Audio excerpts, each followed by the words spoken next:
Lots of paint, lots of motion, confident, loose, impressionistic, tears. People cry sometimes when they see my paintings. I take that as a good sign. My name is Erin Hanson. I'm an open impressionist painter. When you're outside, everything is in motion. The leaves are rustling in the wind, the ocean foam is swirling down beneath you, the grass is always rustling around you. How do I capture that in a two-dimensional flat painting? I have to use texture and movement in the brushstrokes themselves to capture that sense of motion that you feel when you're outside.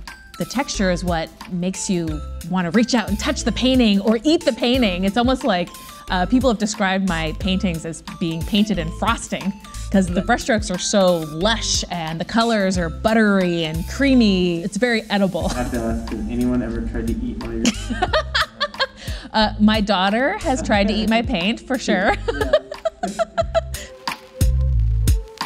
She's spent thousands of hours developing the 3D print process. There was no roadmap. There was no, book. There was no class she could download. There was no college course she could sign up for. And since day one, she's just been such a cut above. My name is Erin Hanson. I'm actually Erin's marketing manager. I've worked with her for over 10 years at this point. I came in when she had her first ever solo exhibition. So I joke that I kind of come with the building. So I've been around.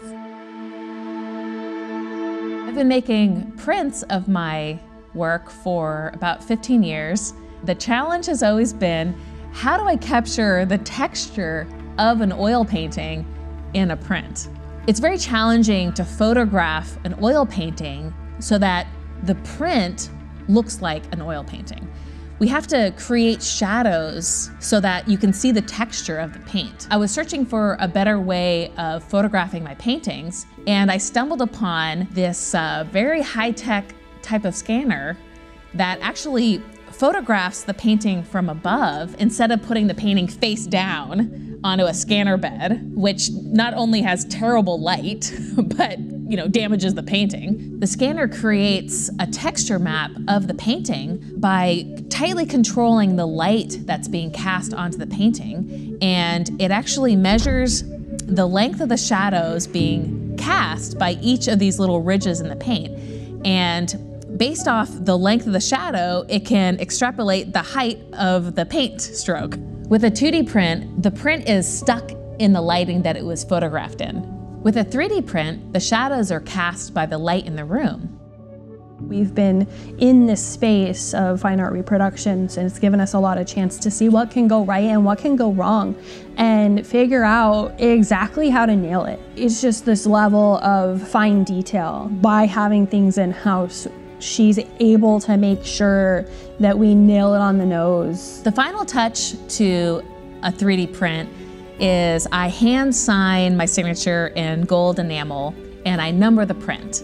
Sometimes we have these prints hanging around in the gallery and we'll walk by them and be like, why is that original painting still here? That was supposed to ship 2 weeks ago. And then we'll be like, oh, it's the textured replica. So these prints fool us all the time. So you take this person who's passionate about art, you take this person who wants to be surrounded and feel like they're part of something special, and then you show them these 3D texture replicas and their jaws hit the floor. It's the jackpot, it's the aha moment for them. They can't spend $15,000, $20,000, $30,000 on an original piece of artwork. I can't, I understand that. So you give them or you show them a 3D textured replica and then it's like, aha. There's the texture, there's the motion, there's the movement. It interacts with its environment and it interacts in their home and it makes them happy and they get to be a part of something that's extra special. And these are limited edition. There's only gonna be 100 of each of these pieces. Over time, they're gonna start not being available. So there's also that level of scarcity.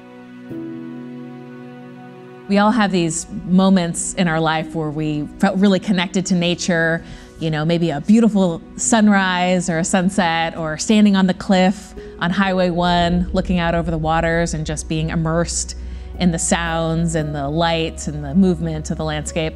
That's what open impressionism is all about. It's capturing that feeling of being out of doors and that spiritual connection with nature. And I want to capture that in my paintings. These 3D prints are a very accurate reproduction of my original oil paintings.